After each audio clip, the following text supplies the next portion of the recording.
Well, hello. You're listening to Hypocritical, a podcast by Hypocritic GG.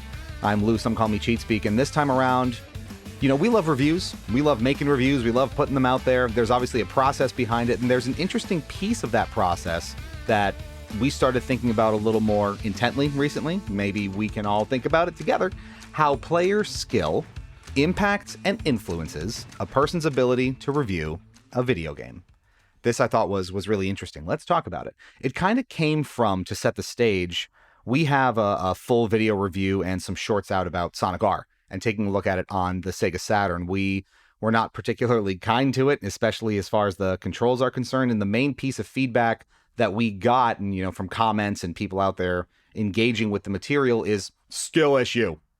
That's it. And sort of dismissive of the rest of it. So that got me frustrated enough over time to start thinking about where that sort of comment comes from and how those kind of different pieces get put together when you're working on a review, how that's all presented. And this is the product of that. So here we go. One interesting thing to point out, I think, at the top of all of this, before we dive too deep, is video games as a medium and as an art form, right, are unique in how we consume and how we experience them. So you think about other ones that are maybe a little more static in that regard: film, TV, books and literature, even, painting, sculpture, physical art. They are much more universal in that we kind of watch and experience the same thing, the same scenes in the same order for film and TV, not counting like special editions, director's cuts. We're just talking broad strokes here, okay? We read the same text in a book. We look at the same painting that's up on a wall. We see the same thing, and then we interpret it subjectively from there, but we're all sort of working from the same foundation. When playing a video game, people can experience very different things based on a few different things. Their ability to use the mechanics, to succeed in accomplishing the tasks that the game sets out for them, and how they sort of branch around and explore the worlds around it.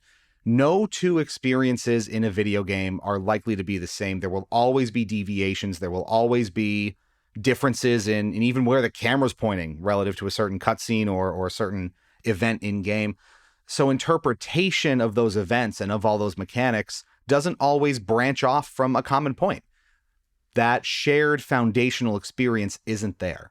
And a lot of that can be influenced by player skill. So like it or not, your ability to play a game and play it well can potentially have an impact on not just the entire experience of the game product, right? But potentially in that sort of critical context, your final review impressions that you write, that you narrate, that you publish in video essay form, whatever it is. How does that stack up? How does that factor in? It controls and dictates to a degree how much of a game's content you can see, and ultimately how enjoyable the experience may be. All of that is at least partially defined by your aptitude in a certain title and your ability to play it. Now, that's totally normal. That's fine. That's expected, even in uncritical contexts where you're sitting on your couch on a Friday night or playing a multiplayer game with your friends. But in critical contexts where you're tackling objectivity and subjectivity and trying to rationalize some viewpoint, reviews make it very different. And so, again, like it or not, how good you are at it and your skill level does influence what's produced there to some degree. Now, the major question from that is this bad? And my argument, this will all be very kind of opiny, right? Very, very on the soapbox, maybe. I don't think that's necessarily a bad thing. It's all in sort of the context and the presentation of whatever the opinion or the review or the impressions are. Let me explain. So, similar to how you don't necessarily need to be intimately familiar with a franchise or genre to review it and to provide thoughts and opinions on it, expert level gameplay, in my opinion, isn't required to review a product, to review a game, as long as the way that you as a reviewer are framing it is honest. And I can speak from experience there. So for example, I'm very bad at fighting games, more kind of casual leaning ones, let's say like Smash, not like competitive Melee or anything, just playing the game in general. I'm not good at Smash. I'm not good at Street Fighter. I'm not good at Tekken. I'm not good at Mortal Kombat. That's just not my genre. I struggle to play them even competently at times, and it's hard.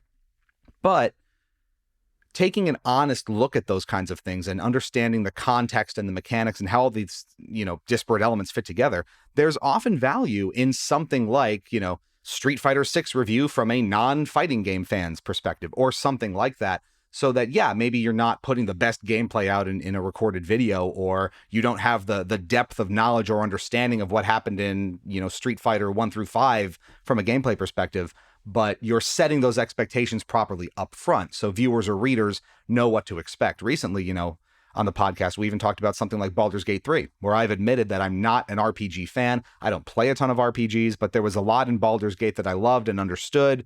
And even though I wasn't particularly good at it, I probably missed a lot of content. The experience was still very fun. So you try to provide the rationale there relative to your own experience in it. And it's all in what you're sort of presenting for that context. My argument, you don't have to be good at a game to understand what it's doing, to determine if it does so well, and to see from an objective or subjective context how it succeeds or fails. You can still have fun and you can still be engaged even if you're struggling with something. It may take you 5-10 times to get through an encounter in Baldur's Gate 3, for example, and I certainly had that experience. But despite the challenges, despite the difficulties, despite my feeling like I wasn't fully leveraging the gameplay systems, I was still having a blast because of all of the rest of that experience that I got to take part in, despite admittedly not being very good and not particularly enjoying that type of genre over time. Again, it's all in how you present it. That gets to a kind of a higher level theory or conversation about reviewing. But again, from my sort of perspective, it's important to sort of separate those two disciplines. A good and proper, honest review of something will separate deficiencies, i.e., this controls poorly, therefore it's bad, from aptitude, i.e., I'm not good at this, therefore it's bad. And because this was kind of the basis for my thought, let's use Sonic R as that example. I have played it for a long time, back when Sonic Gems Collection was new on the GameCube. In my opinion, it is better. It controls more predictably on other platforms where it is simply too sensitive and unwieldy on the Saturn. Now, you can put in a lot of effort to alleviate these issues and work around a game's deficiencies and sort of wring fun out of it like you're drying out a towel or a sponge or something. But in my opinion, the player shouldn't have to paper over and skirt around issues themselves in order to quote unquote find the fun and justify something. A really good example of this, to go back to the Sonic well, is Sonic 06. For the most part, I think it's fairly fair to say that it's a pretty objectively bad game from nearly every angle that you look at it. But there will still be those who say, oh, it's a skill issue. Oh, it's, you're just not playing it right. If you just approach this ramp at this angle and you don't take this path and you take this character and time this to do X, Y, Z, it'll be fine and you'll have a good time. But the argument should be that you shouldn't have to do those kinds of things, right? So it's all about sort of understanding where the game is at from that sort of ease of consumption perspective, if that makes sense. The more hoops you have to jump through to navigate a game's flaws and find the fun in it, I would argue the worse it is to a large degree. And that's where a lot of that sort of review mentality comes in. There is some objectivity in game reviewing, and gameplay can often fit in those, different categories to some degree. Objectively good / functional / enjoyable, or objectively bad / non-functional / unpleasant. But there's wiggle room in between both ends of that spectrum to sort of find some of the nitty-gritty details and convey what is good and why it's good, or what is bad and why it's bad. For example, I don't think anyone would argue that Baldur's Gate 3 has incredibly deep gameplay mechanics, from all of the combat options you have, gear, equipment, potions, spells, all of these different things. It is exceptionally deep, and the completeness with which it realizes those mechanics is pretty much objectively laudable in its depth and in how comprehensive it is. Similarly, to go back to the Sonic R well for a second, you look across the internet and you're going to find a lot of complaints about the controls, where it is overly sensitive and it is difficult to even just go in a straight line, right? To sort of repeat that a little bit. So there is some degree of sort of shared experience in that space. And then it's sort of up to you and up to the viewer or reader to sort of fill in some of those gaps and find where those opinions ultimately land. And what I mean by that is it's kind of a shared responsibility. It's up to the reviewer to contextualize things like their own experience and their own background with a game or a franchise or gameplay mechanics or control quirks. It's up to them to explain what makes them good or bad.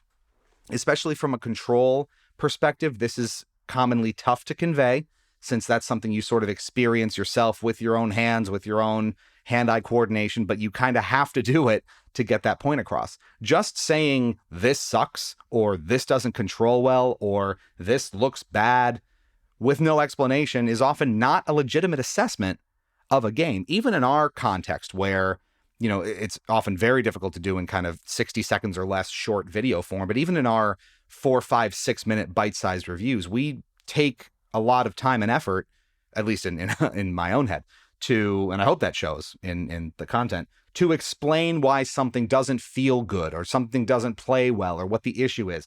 If there's control problems in a shooter, what is it? Is the aim acceleration off? Does the hit detection feel weird? Is it not responsive enough? Is the performance impacting your ability to, you know, perform certain actions reliably? What about it makes the experience subpar?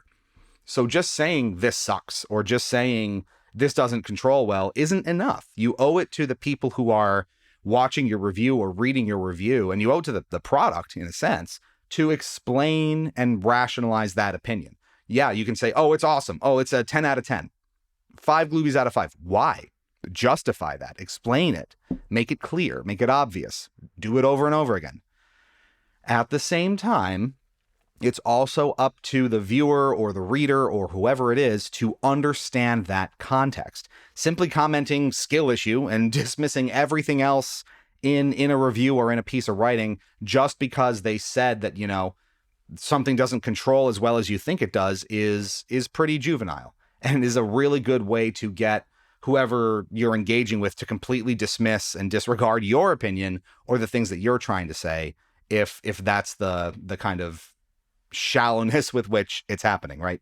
Again, it's up to the reviewer to convey that. So if all they say is this doesn't control well, maybe, yeah, you can throw a skill issue in there because they're not justifying it. If, you know, they're laying out that rationale, it makes sense, it kind of checks out, it's well thought out, and you're still commenting the skill issue, that's, you know, that's where you got to pump the brakes a little bit. So it's an interesting thing to think about, and something that we're certainly conscious of, because we're not good at every game that we review, and you shouldn't only stick to games where you have, or where you feel proficient, or where you feel skilled. You know, it helps as a reviewer to certainly branch out, expose yourself to different genres. It keeps you, you know, rich and immersed in the gaming space, right? Just sort of getting that variety in there. So it's interesting to navigate that from a content creation perspective, and balancing, you know, expressing those opinions with doing so fairly and making sure that you're putting all those pieces together to, you know, put a fully formed, well-reasoned opinion out there, whether it's, you know, on an extreme end of the scale or not. You can fairly rate games, you know, half a Gloobie out of 5, 1 Gloobie out of 5, 10 out of 10, masterpiece. It's easy to succumb to hyperbole in those instances. But again, the challenge then becomes, how do you rationalize that? How do you justify that 1 Gloobie out of 5? So it doesn't just sound like you're trashing the game, or that you just had a really bad time with it and you weren't good at it and you're just kind of throwing it to the wolves, right? That's always the interesting part of producing reviews. That's one of the elements that we certainly love about it. And it's something we try to work harder at every time. We hope that comes through. But you know, it's always interesting from the other side of the fence, isn't it? That kind of brings us to the post-show questions this time around, which you can post and talk about in our Discord. Have you seen this happen over time? Have you read reviews where you think the reviewer really didn't do their due diligence in explaining why a game was good or bad? And have you experienced kind of friction in that space yourself? Let us know and tell us your opinion on that as well. How do you think player skill impacts the ability to be objective or subjective when you're looking at a game? Curious topic. Hypocritic.gg is your hub for all things Hypocritic. Check out our live streams, convention coverage, video reviews, industry interviews, and more. And join our Discord community where you can react to topics we discuss here on the podcast and get the inside scoop on what's coming next from us. Thanks so much for listening. Stay fresh, cheese bags. We'll catch you back here real soon.